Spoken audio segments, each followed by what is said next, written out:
America's birthday means different things to different people. For some, it's just another day off, time at the beach or the lake, maybe a barbecue framed by flags and punctuated by fireworks.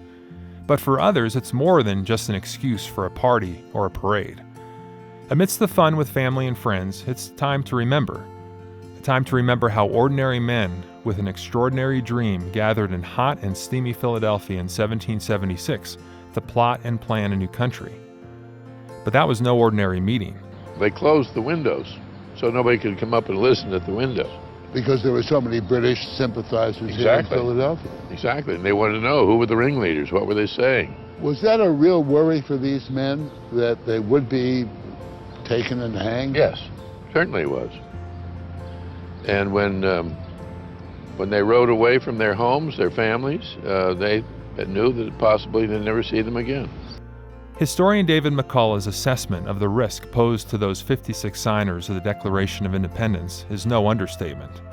By putting their names on that parchment, they knew they were signing their death warrant if the revolution went the wrong way. Some lost all and all lost some, but through it all, they carried on. They were brave. They stayed brave through all the bloodshed of the coming years. Their courage created a nation built on a universal claim to human dignity, on the proposition that every man, woman, and child had a right to a future of freedom. But freedom isn't free, and Independence Day is a good time to remember that everything we enjoy today came at a great cost to somebody else. Independence Day is also a good time to remember that it's always the right time to do the right thing, despite the cost or the personal inconvenience. The war for independence wasn't popular with everybody.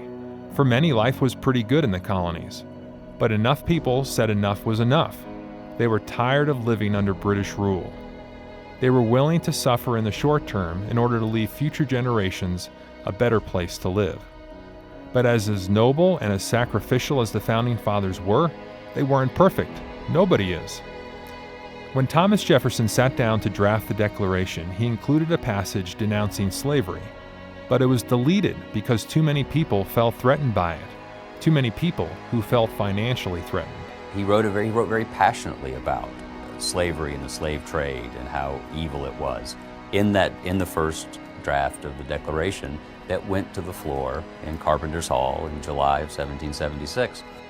John Meacham's analysis underscores the paradox of Thomas Jefferson himself. Even the best people are a mixture of saint and sinner.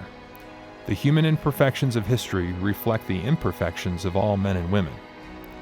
Jefferson was a man of his times, but as great as the Declaration of Independence was, imagine if that denouncement of slavery had been left in.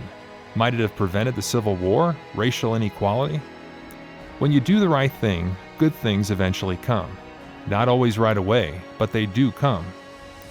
America's not a perfect country because it's always been full of imperfect people.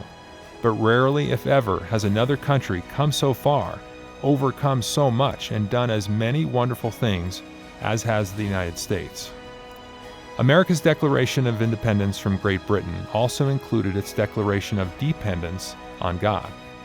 There are 5 references to God, from the reference to the laws of nature and of nature's God in the first paragraph, to its signers pleading for the protection of divine providence in the last. Our founders recognized what the late President Reagan once said. If we ever forget that we're one nation under God, then we will be a nation gone under. From Focus on the Family's The Daily Citizen, happy 244th birthday, America.